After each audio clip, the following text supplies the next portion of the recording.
Feliz sábado a todos. Que bom que você chegou a tempo para juntos participarmos do nosso culto, o segundo culto desta manhã. Pedimos que todos se acomodem agora, se assentem.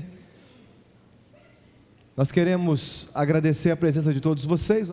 É possível que a gente tenha aqui em nossa igreja nesta manhã alguns amigos que estejam nos visitando, que são de outras cidades, de outras igrejas. Deixe-me ver as mãos levantadas. Quantas pessoas estão aqui conosco que são de outras igrejas? Temos lá atrás, temos aqui também. Em todos os lugares aqui, temos muitas pessoas nos visitando hoje.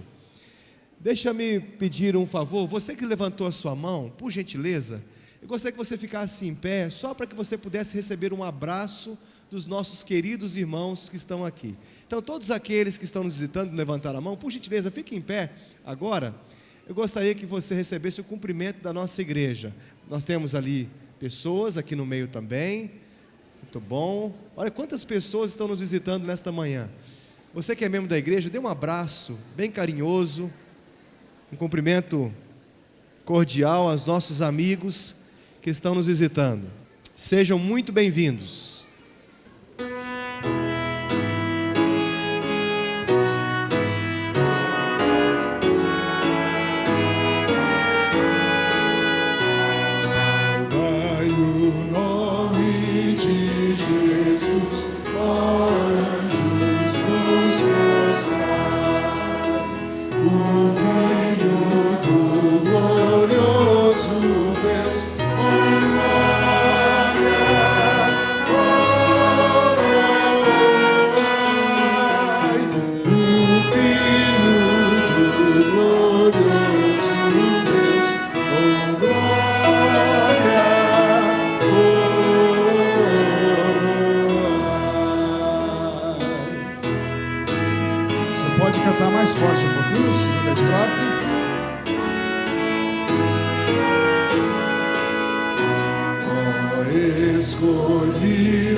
Peço à congregação, aqueles que puderem, que se ajoelhem para termos uma palavra de oração.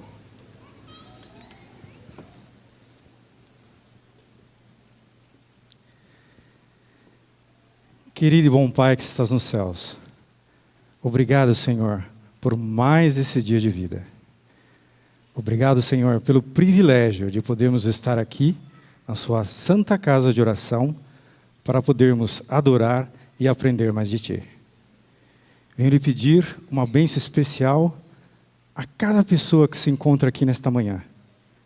Também venho lhe pedir uma bênção especial sobre todos os nossos familiares, parentes e amigos, aonde quer que estejam, que os seus santos anjos possam os proteger e os livrar de todo mal e perigo. Também venho lhe pedir uma bênção especial sobre os familiares do pastor Edgar de Oliveira, que o Senhor venha confortá-lo, Senhor, e que este valoroso servo do Senhor, que está dormindo no Senhor, que no dia da gloriosa manhã da ressurreição, nós possamos, todos, nossos familiares, parentes e amigos que dormiram também no Senhor, nos reencontrarmos e irmos contigo para a Canaã celestial. É isso que eu lhe peço e lhe agradeço, em nome de Jesus, amém.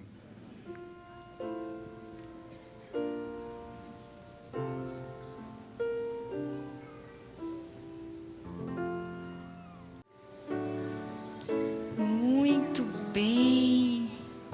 Eu soube que vocês sabem fazer um barulho diferente, é um barulho que chama silêncio, é verdade?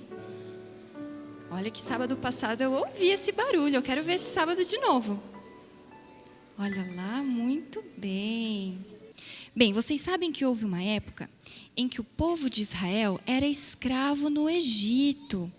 Ai, mas lá eles sofriam muito porque eles eram obrigados a trabalhar e a fazer coisas muito difíceis. E eles trabalhavam por horas e horas. Mas Deus não havia se esquecido do seu povo. Deus estava ali com eles, esperando o momento certo para libertá-los daquela escravidão. Determinado dia, então, quando chegou a época da libertação, Deus chamou um servo muito especial chamado Moisés. Isso mesmo, e ele então contou todo o seu plano para libertar o seu povo. Depois de algumas pragas que acometeram o Egito, o faraó mesmo assim não queria deixar o povo ser liberto. Então Deus disse para Moisés que algo muito terrível aconteceria.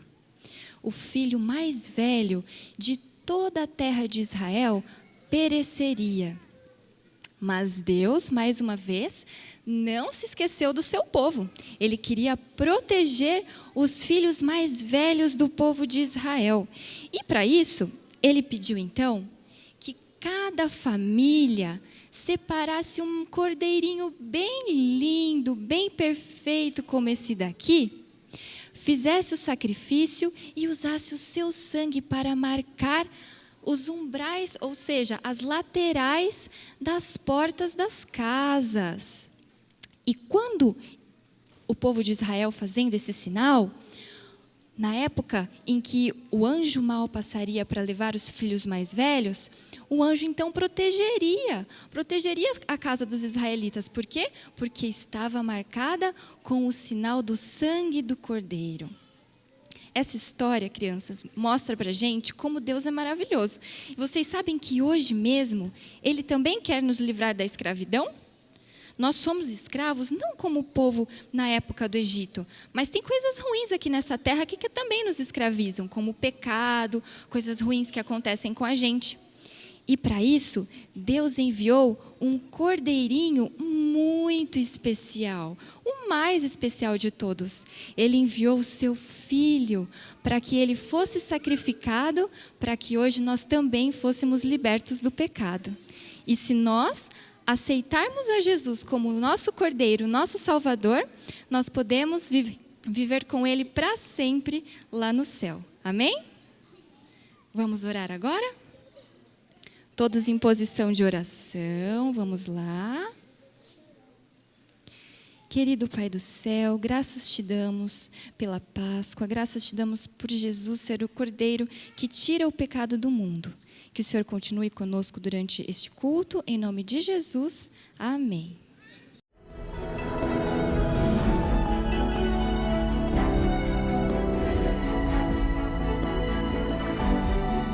Provai e vede. História de hoje.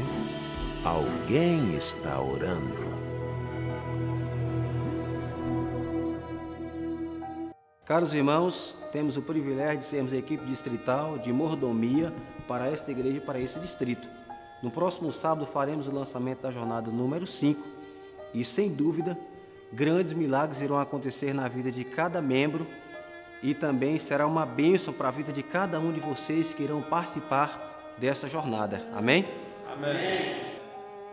Eu sou Sandra Dourado de Souza, sou adventista do 7º dia e frequento a Igreja de Nova Esperança, na cidade de Marabá, no Pará. Durante aquela jornada, eu me concentrei em orar pelos projetos da igreja, por minha vida espiritual e também por alguns parentes que moram no interior e que são resistentes em ouvir a palavra de Deus. Quanto mais eu orava, mais sentia a presença de Deus ali comigo. Havia um silêncio tão grande que eu podia ouvir o real significado de cada palavra que eu dizia para Deus.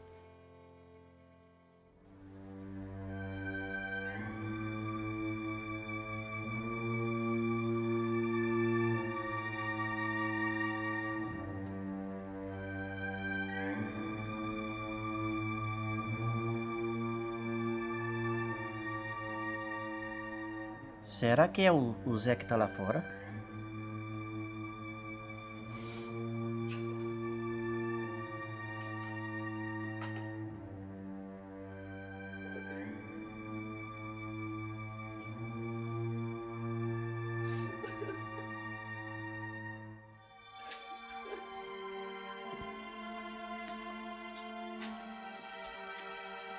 É o Zé mesmo que está lá fora. Ele tá chorando muito, muito triste, e me falou que tá cheio de problema e me pediu uma oração, só que eu não sei fazer oração.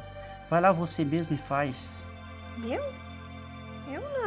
não sei orar, só sei rezar. Se sua irmã tivesse aqui, ela sim seria a pessoa ideal para fazer isso, mas está muito cedo para ligar para ela. Você foi iluminada. Minha irmã, todo dia de madrugada, acostuma a acordar para orar. E esta hora, ela está orando. Vamos ligar para ela? Quem sabe ela não faz uma oração para ele e ele pode até melhorar.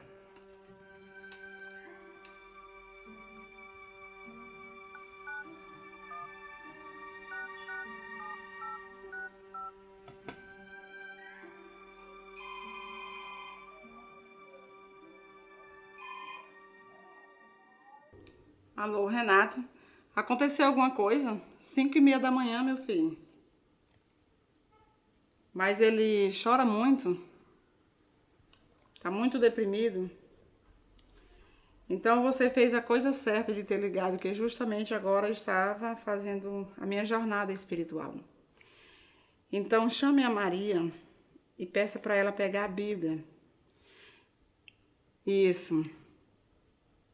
E para ela abrir a Bíblia no livro de Salmo 27. E para ela ler de voz alta para ele. Enquanto ela estiver lendo a Bíblia aí para ele, de voz alta, estarei nesse momento orando por ele, intercedendo por ele. E você vai ver que tudo vai dar certo. Que a oração, ela tem poder. Ela faz a diferença. E a palavra de Deus, ela é transformadora e restaura. Confia em Deus que tudo vai dar certo e ele vai ficar bom em nome de Jesus. Tem alguém orando, posso sentir. Tem alguém orando por mim. Fortes mãos vêm me esconder. A minha irmã tem razão. A oração tem poder. Creio, Senhor, eu creio sim. Tenham um feliz sábado a cada um de vocês. Desfrute dos hinos preciosos.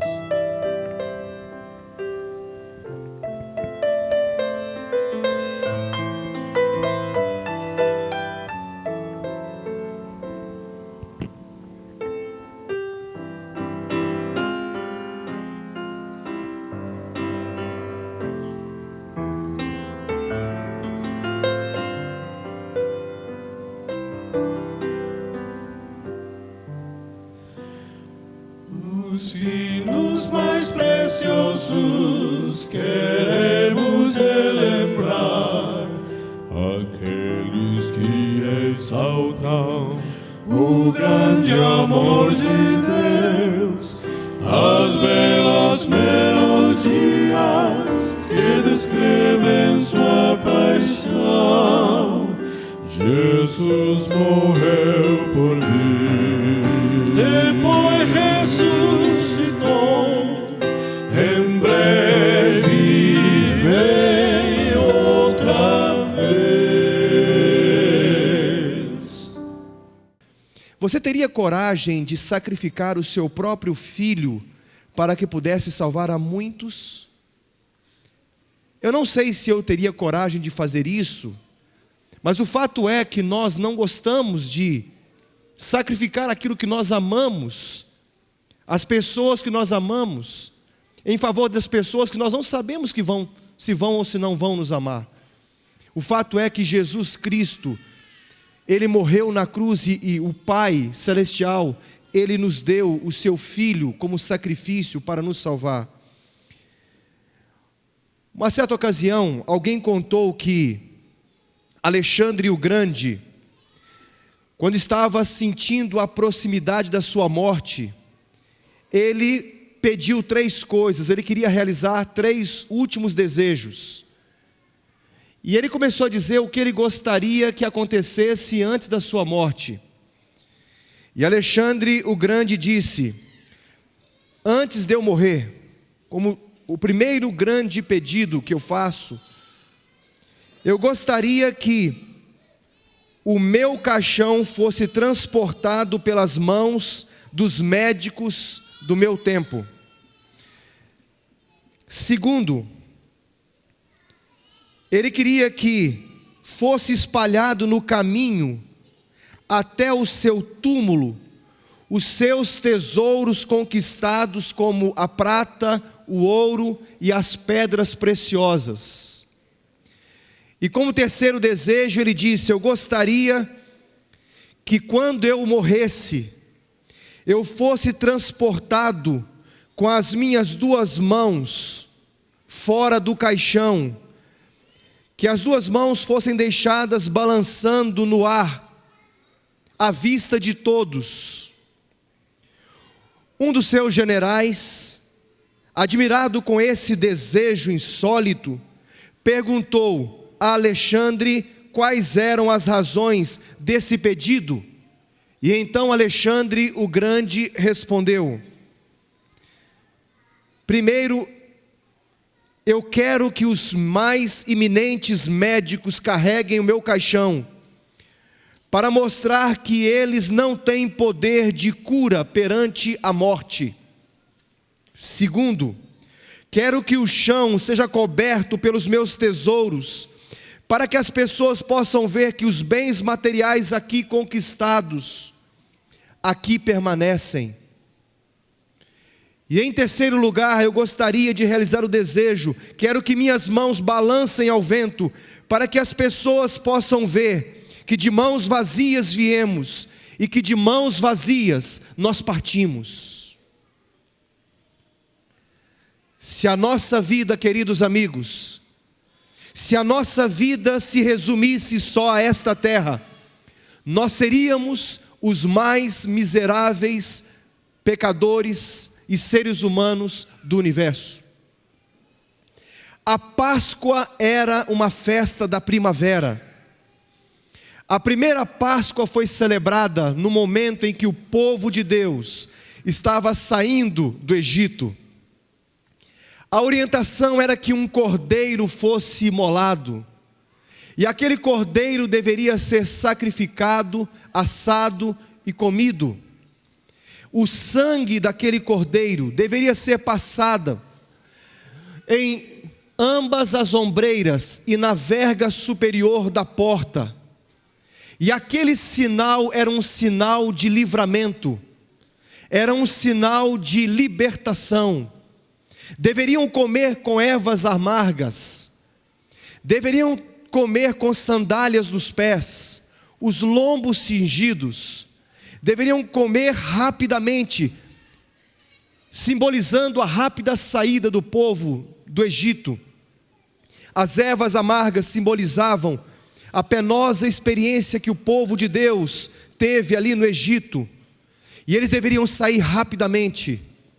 Quando o anjo destruidor passasse naquela última praga, todo aquele primogênito daquela casa onde estava o sinal na porta seria poupado. Todos os primogênitos dos filhos dos egípcios, cujo sangue não estivesse na porta, seria destruído. E o primogênito das famílias de Israel simbolizavam o primogênito de Deus, porque o próprio Deus chama Israel de o meu primogênito. A libertação do primogênito da casa das famílias de Israel simbolizava a libertação do povo escolhido de Deus, o Israel de Deus. A Páscoa representa a libertação do pecado. Para que possamos compreender o que esse texto realmente quer nos dizer, nós precisamos compreender 3 coisas. Nós precisamos compreender o que é a Páscoa, por que Cristo morreu e quem é o culpado pela morte de Cristo. Aí nós vamos compreender o real significado da Páscoa. No capítulo 12 de Êxodo, no verso 11, a Bíblia diz que eles deveriam seguir as orientações de Deus. Veja o que diz o verso 11 do capítulo 12 do livro de Êxodo. Diz assim: desta maneira o comereis, lombos cingidos, sandálias nos pés, cajado na mão, comê-lo-eis à pressa, é a Páscoa do Senhor. O cordeiro deveria ser um macho de 1 ano, seria imolado ao entardecer. Além de passar o sangue nos umbrais na parte superior, deveriam assá-lo e deveria ser comido até o amanhecer. A Bíblia fala que o cumprimento da Páscoa se deu exatamente no dia 14 de Abibe, ou também como é chamado, 14 de Nisan. Essa data era uma data em que o povo de Israel saía em romaria. No início era comido pelas famílias, depois se juntaram famílias. E já no tempo de Jesus, as pessoas saíam de várias partes da Palestina e em romaria cantavam hinos e iam em direção a Jerusalém para ali participar da Páscoa.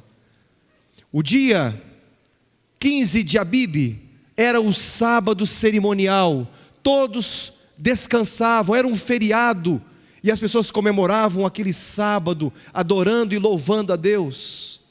E finalmente no dia 16 de Abibe, era a festa dos primeiros frutos, e a profecia se cumpriu exatamente como estava descrito. No dia 14 de Abibe, Jesus é crucificado naquela sexta-feira. No dia 15, Cristo descansa no sábado. E no dia 16, acontece a ressurreição de Jesus Cristo. Abra a Bíblia comigo em Apocalipse capítulo 1, verso 5. Aqui no capítulo 1 do Apocalipse, o verso 5, nós encontramos a expressão que se refere àquele dia das primícias, a festa dos primeiros frutos. E Apocalipse usa essa simbologia, dizendo o seguinte, Apocalipse capítulo 1, o verso 5, diz aqui a palavra de Deus: e da parte de Jesus Cristo, a fiel testemunha, o primogênito dos mortos e o soberano dos reis da terra. Jesus Cristo, ele era o primeiro fruto, ele fazia parte das primícias. A ressurreição de Cristo falava da ressurreição de todos aqueles que um dia também haveriam de ressuscitar. Jesus então começa a preparar os discípulos agora. O tempo se passou e Jesus agora transforma a Páscoa e a substitui pela Santa Ceia. Jesus toma a ceia ali com os seus discípulos e começa a explicar para eles o que haveria de acontecer. Jesus já estava, através do seu espírito profético, já estava antecipando a sua morte de cruz. E ele, o tempo todo, só pensava em uma coisa: a olhar para os discípulos e saber o que estava por vir. Somente um pensamento passava pela sua mente. Ele pensava: será que eles irão suportar aquele tempo de angústia e de perda? Jesus então começa a prepará-los. Muitos foram, por curiosidade, à crucifixão. Muitos não acreditavam que Jesus era de fato um malfeitor, um revolucionário que queria dividir as pessoas, que queria levar as pessoas a irem contra o governo romano. Ninguém acreditava realmente nisso. Mas quando eles ouviram as pessoas gritarem, quando a turba começou a se agitar, eles se uniram a esses que gritavam: crucifica-o, crucifica-o. Todos estavam com o mestre, somente Cristo sofria juntamente com o Pai. A Bíblia diz que Jesus Cristo é pendurado no madeiro. Até aquele momento, os discípulos esperavam o momento em que Jesus iria se manifestar, ia colocar Roma sob jugo, iria saltar da cruz. Mas quando Jesus disse: Pai, nas tuas mãos entrego o meu espírito, está consumado, aquilo foi para eles o fim de todas as suas esperanças. Eles não conseguiam se lembrar de que no terceiro dia Jesus ressuscitaria, e que ele havia dito que novamente os veria. No capítulo 16 do Evangelho de João, Jesus preparou os discípulos. E se você abrir a Bíblia comigo, aí no Evangelho de João, no capítulo 16, Jesus, preocupado com aquela situação que eles iriam enfrentar, ele começa a dizer para os discípulos o que eles iriam enfrentar. E no capítulo 16 do Evangelho de João, no verso 1, Jesus diz assim: tenho-vos dito estas coisas para que não vos escandalizeis. Eles vos expulsarão das sinagogas, mas vem a hora em que todo o que vos matar julgará com isso tributar um culto a Deus. Verso 3, isso farão porque não conhecem o Pai nem a mim. Ora, estas coisas vos tenho dito para que quando a hora chegar, vos recordeis de que eu vos-las disse. E Jesus começa a falar com eles que Deus iria enviar um outro Consolador, que ele não estaria mais com os discípulos, que ele deveria se ausentar, mas que viria um outro Consolador, e que o Consolador, o Espírito Santo, os convenceria do pecado, da justiça e do juízo. E a Bíblia menciona que os discípulos começaram a se entristecer. E quando eles começaram a se entristecer, Jesus, ao perceber, disse assim: vocês estão preocupados pelo fato de eu estar falando que não vou estar mais entre vocês? Deixa eu dizer uma coisa para vocês. E aí no capítulo 16 ainda, o verso 20, Jesus disse assim: em verdade vos digo que chorareis e vos lamentareis, e o mundo se alegrará. Vós ficareis tristes, mas a vossa tristeza se converterá em alegria. E ele diz assim: a mulher, quando está para dar à luz, verso 21, ela sente tristeza porque é chegada a sua hora, mas depois que nasce o filho, ela já não se lembra mais da sua dor, pela alegria e pelo prazer de ter trazido ao mundo um ser humano. E aí Jesus então faz uma das mais lindas promessas da Bíblia.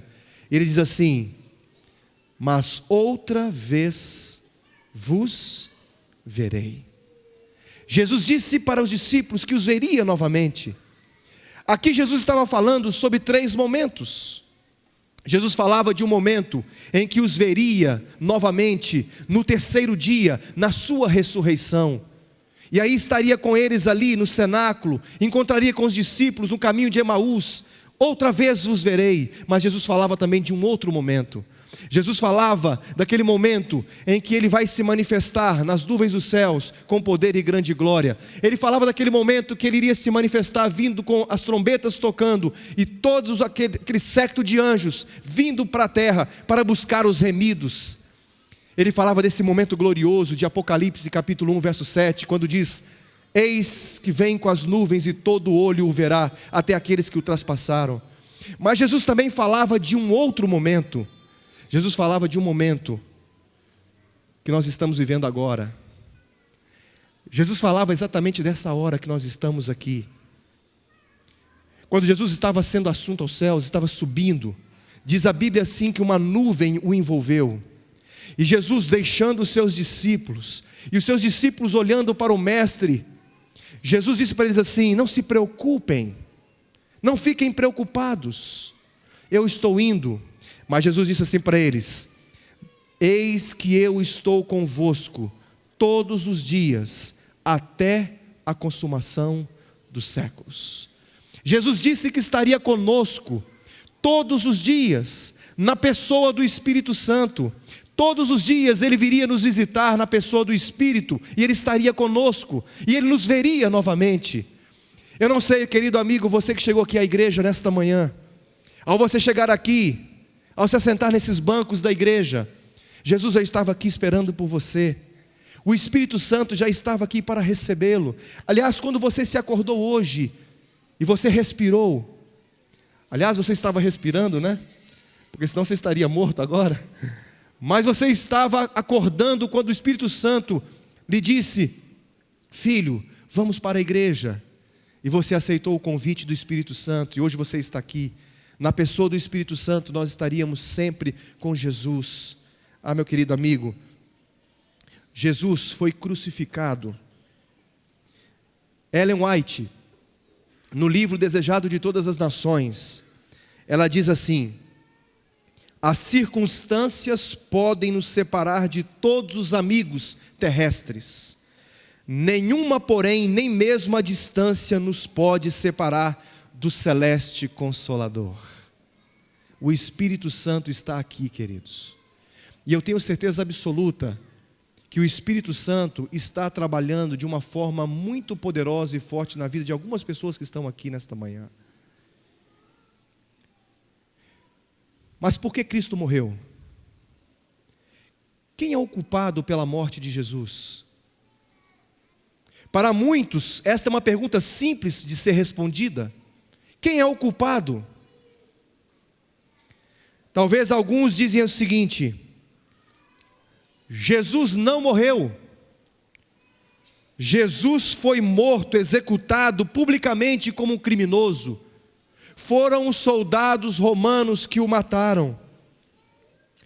Os dirigentes judeus estavam furiosos, se uniram aos romanos e alegaram algumas coisas, acusaram Jesus. Uma acusação teológica e uma outra acusação política. A primeira acusação contra Jesus foi de blasfêmia, uma acusação teológica. Primeiro apresentaram uma acusação. Os judeus disseram que ele blasfemava, acusado de blasfêmia. Blasfêmia quer dizer uma palavra que insulta a divindade, que insulta a religião, ou que é considerado sagrado. E Jesus foi acusado disso. Acusado de usar uma palavra, ou expressão, ou afirmação que insulta ou ofende o que é considerado digno de respeito e de reverência. E ele dizia ser o Filho de Deus. Isso era blasfêmia. Ele não poderia ser o Filho de Deus. Ele dizia que era um com o Pai. Ele dizia que podia perdoar pecados. Aliás, ele perdoava pecados. E os judeus o acusaram de blasfêmia, porque quem é o único que pode perdoar pecado, senão Deus? Mas ele foi acusado também pelo tribunal romano. A acusação era política, a acusação era de sedição, insubmissão contra qualquer autoridade constituída, revolta, motim, crime contra a segurança do Estado. Era uma perturbação da ordem pública, desordem, rebuliço. Ele foi acusado de tudo isso. Por que Cristo morreu, queridos? Ostensivamente ele morreu como um criminoso, mas na realidade como vítima de mentes medíocres e como mártir de sua própria grandeza. Tanto no tribunal judaico como no romano, seguiu-se certo procedimento legal. E aqui estão alguns advogados que sabem exatamente o que eu estou dizendo. A vítima foi presa, a vítima foi acusada, a vítima foi examinada, chamaram as testemunhas. Então o juiz deu o veredicto e pronunciou a sua sentença. Contudo, os evangelistas também esclarecem que o preso não era culpado de suas acusações, que as testemunhas eram falsas e que a sentença de morte foi um horrendo erro judicial. Querido amigo, eu pergunto para você: quem você acha que é o culpado pela morte de Jesus? Caifás, sumo sacerdote judaico, e Pilatos, procurador romano, não eram apenas oficiais da igreja e do Estado, no cumprimento e execução de seus deveres oficiais. Na verdade, queridos, eles eram seres humanos decaídos e falíveis, levados pelas paixões sombrias que governam a vida de cada um de nós. Eu não sou uma pessoa boazinha, você também não é um homem, uma mulher bons. Nós somos falhos e pecadores, nós somos maus. A Bíblia diz assim que a nossa justiça é como um trapo de imundícia. A Bíblia diz assim que não há nenhum justo sequer na face da terra. Justo só há um, que é Deus. A nossa justiça é falha. Nós sempre iremos em direção ao que é ruim, porque a nossa natureza ela é pecaminosa. Mas quando nós aceitamos a Jesus, nós adquirimos a natureza espiritual. E aí a Bíblia diz assim que Deus opera em nós tanto o querer como o efetuar, segundo a sua vontade.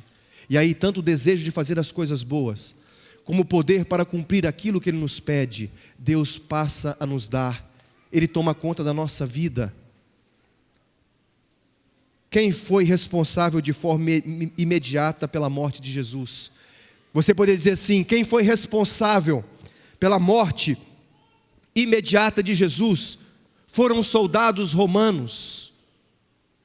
Mas os soldados romanos não teriam crucificado a Jesus se não tivessem recebido uma ordem para que eles pudessem executar aquela sentença.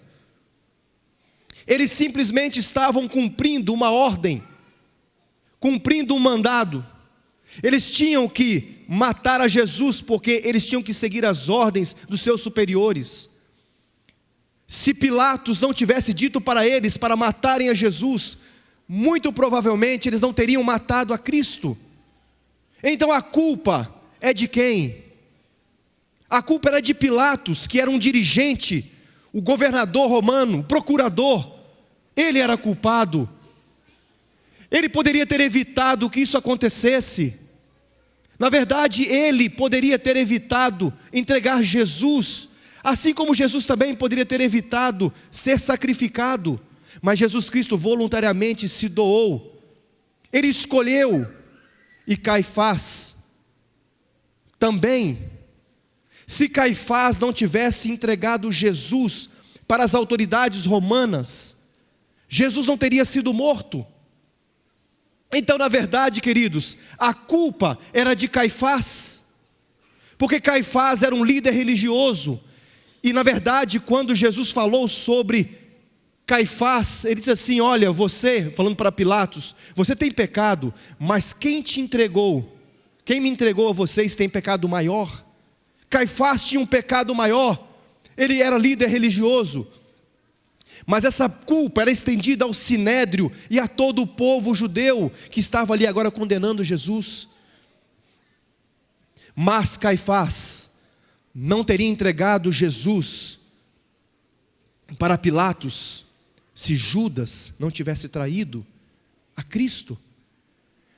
Então, na realidade, queridos, Judas era o maior culpado, porque na verdade Judas, ele havia caminhado com Jesus, ele havia estado com Cristo, ele havia acompanhado os milagres de Cristo, e ele, sabendo de tudo aquilo, entregou Jesus nas mãos dos líderes religiosos.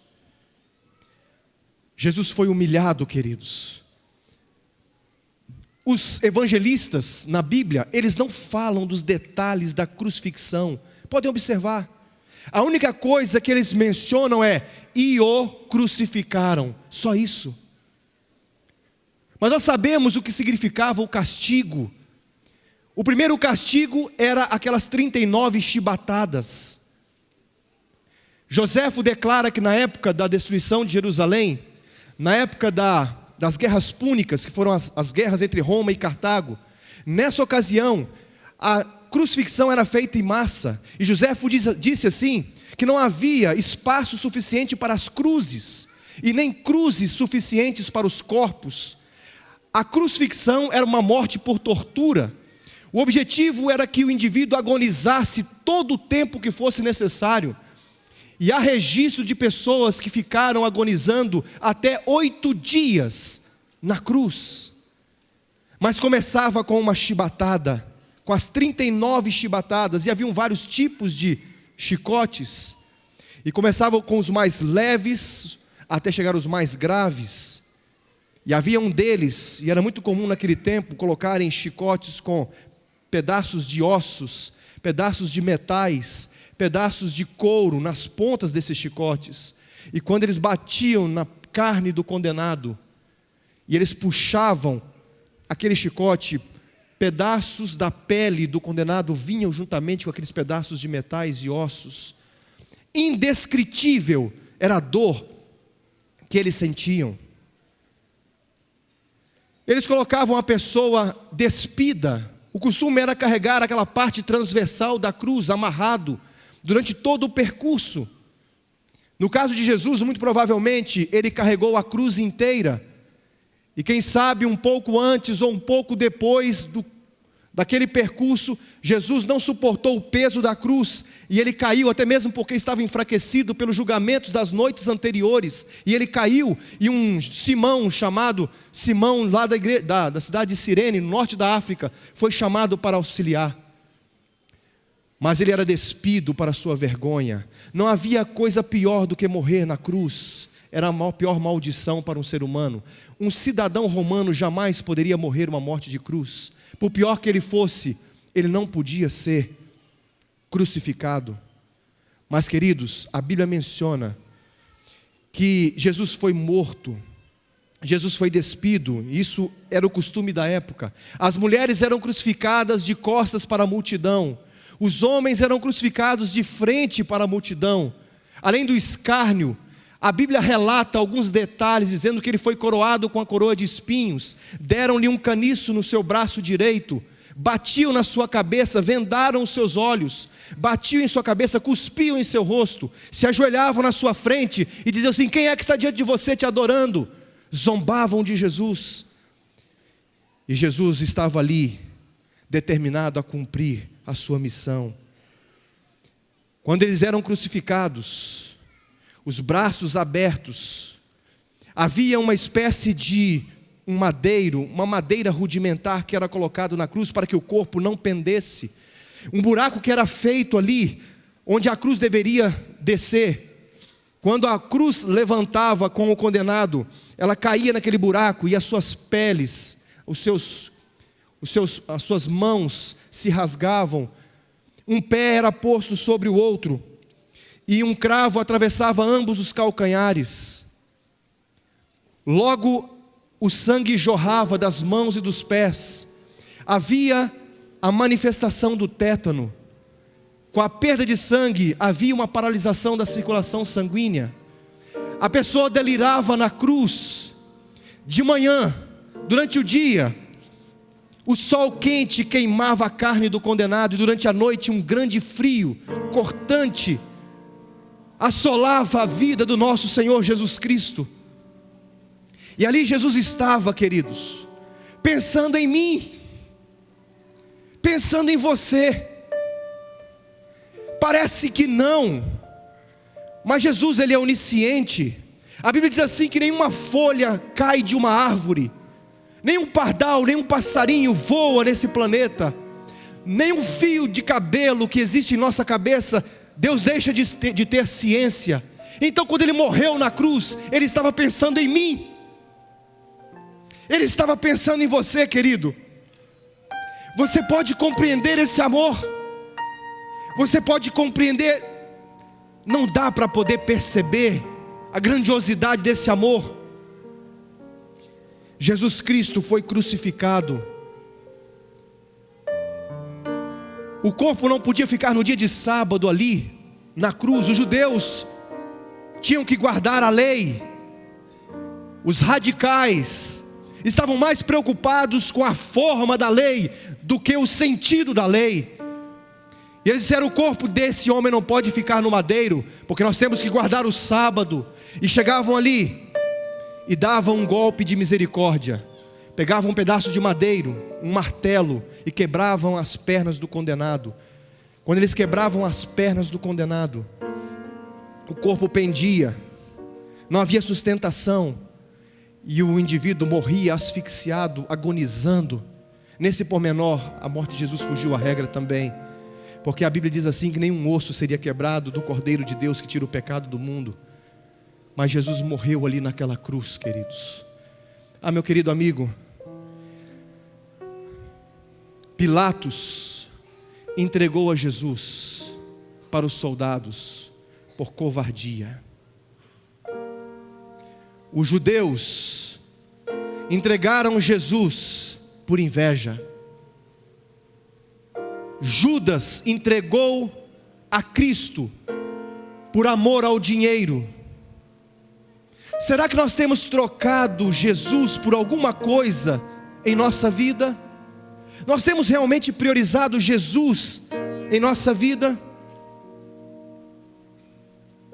Foram os líderes judaicos que levaram Jesus a essa condição. A culpa é de Judas. Todo mundo pode dizer que a culpa é de Judas. Mas será que Judas, ele está numa situação diferente de muitos hoje? O fato de sua traição ter sido predita nas Escrituras não significava que Judas teria que traí-lo. Judas entregou Jesus aos sacerdotes por causa da ganância, os sacerdotes por causa da inveja, e Pilatos por causa da covardia. Canon Peter Green, ele disse o seguinte: somente o homem que está preparado para aceitar sua parcela de culpa da cruz pode reivindicar parte de sua graça. Ah, meu querido amigo, enquanto nós não reconhecermos que nós somos culpados, você, querido amigo que está em sua casa agora, nos acompanhando, enquanto você não tiver a clara compreensão e consciência de que você é culpado pelo que você fez, pela sua rejeição a Jesus Cristo, você nunca poderá usufruir da graça de Cristo. Jesus não morreu como Marte, queridos. Ele não morreu como Marte. Ele foi à cruz espontaneamente. Desde o início do seu ministério, Jesus se propôs a morrer por mim e por você. Não foram os judeus que mataram a Jesus, nem o povo judeu, não foram os romanos, não foi Pilatos, não foi Judas. Jesus não foi morto por ninguém. Jesus se doou, ele se deu espontaneamente. João capítulo 10, verso 11 e 17, a Bíblia diz assim: o bom pastor, ele dá a vida pelas suas ovelhas. Jesus disse: eu dou a minha vida, ninguém a tira de mim, pelo contrário, eu espontaneamente a dou. Quem é o culpado pela morte de Jesus? Não foi Judas por dinheiro, não foi Pilatos por temor ou covardia, não foram judeus por inveja, mas foi o Pai por amor. Você pode compreender o que significa isso? Amor. Queridos, Jesus poderia ter morrido de qualquer outra forma. Jesus poderia ter morrido de qualquer outro jeito que não fosse pela cruz. Mas quando Jesus Cristo morreu na cruz, não tem como não imaginarmos que alguém só faria isso por amor. Porque quem não ama não consegue fazer isso. Quem não ama não consegue se desprender de si mesmo e dar-se para as outras pessoas. Só o amor é capaz de fazer isso. E Jesus sabia que nós, porque fomos criados por um ato de amor, Ele sabia que esta linguagem, a linguagem da cruz, nós entenderíamos. É por isso que Deus quer, nesta manhã, tocar o seu coração, querido amigo. Talvez haja alguém aqui que esteja triste. Talvez haja alguém aqui que esteja angustiado, porque não consegue vencer as suas propensões para o mal. Talvez haja alguém aqui que esteja lutando por causa de um filho, de uma filha, que está mal espiritualmente, não está bem espiritualmente. Você tem sofrido, tem orado por esse filho, por essa filha. Talvez haja aqui uma esposa, um marido, que estejam orando pelo seu cônjuge, não estão conseguindo ver a luz no fim do túnel, estão desesperados. Mas Jesus diz: querido filho, não se preocupe, credes em Deus, crede também em mim. Talvez haja alguém aqui que esteja com saudades de Jesus Cristo, que gostaria que Jesus voltasse logo para colocar fim em todas as coisas ruins. Ontem nós estivemos no velório do pastor Edgar. Essa igreja esteve cheia no velório, e a gente pôde perceber a influência de um homem de Deus. Mas eu tenho certeza que no coração da família enlutada, como o coração de muitos que já perderam os seus entes queridos, vai no coração o sentimento de querer que Jesus volte logo, para que nós possamos encontrar com os nossos queridos que já não estão mais aqui entre nós. E Jesus diz: filho, não se preocupe, não se turbe o vosso coração, credes em Deus, crede também em mim. Eu vou preparar lugar, e eu voltarei e vos receberei para mim mesmo. Jesus diz: filho, outra vez vos verei, outra vez vos verei, mas agora, presencialmente, eu vou buscar você e vou levar você para morar comigo. Você vai ouvir uma música agora. Se você sente vontade de ver Jesus voltar, se você sente vontade de se preparar para a volta de Jesus, se você quer de fato aceitar o sacrifício de Cristo como um sacrifício substitutivo, se você quer aceitar o Cordeiro Pascal para receber libertação do pecado e da escravidão, ao ouvir essa música que será cantada agora, onde você estiver, eu gostaria que você ficasse em pé. Eu gostaria de orar por você nesta manhã. Não se preocupe, não fique preocupado.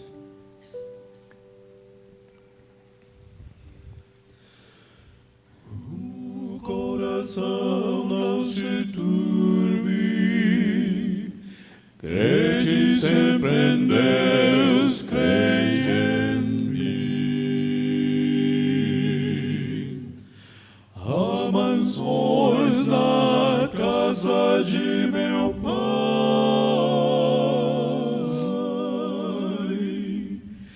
e vou preparar-vos um lugar. Jesus, vem logo, estais-vos prontos.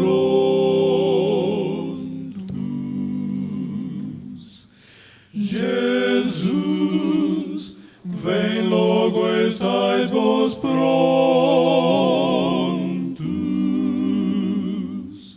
Se hoje a noite vier, como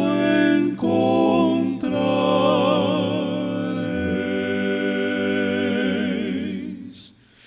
Jesus, vem logo, estais-vos prontos.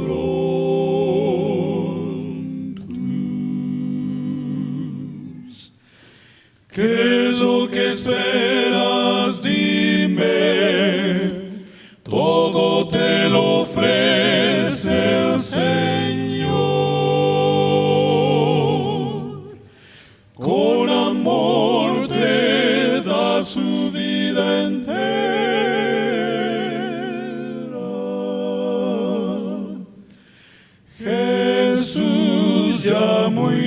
pronto volverá.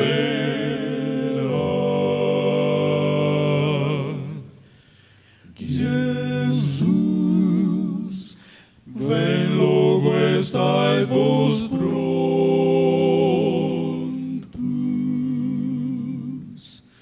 Jesus, vem logo, estais vos prontos.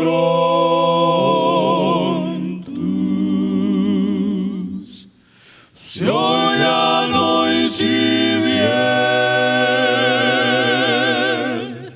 como encontrareis?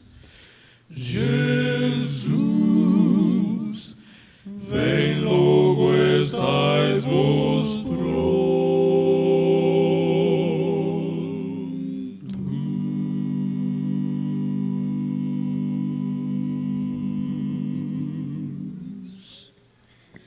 Querido Pai que estás nos céus, nesta hora, querido Deus, nós queremos pedir perdão por todos os nossos pecados.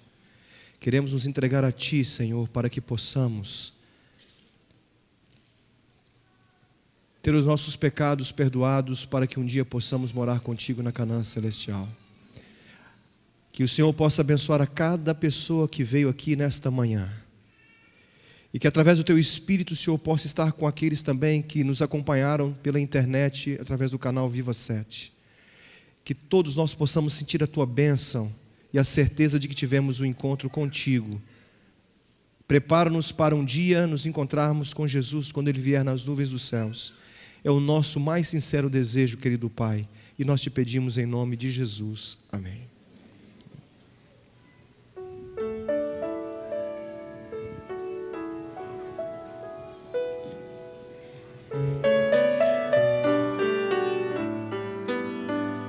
Que o Senhor nos abençoe. Participe conosco dessa experiência de adoração a Deus em uma das igrejas adventistas espalhadas pelo Brasil. Entre agora no site encontreumaigreja.com.br e localize uma igreja próxima a você. Estamos aguardando a sua presença. Agora é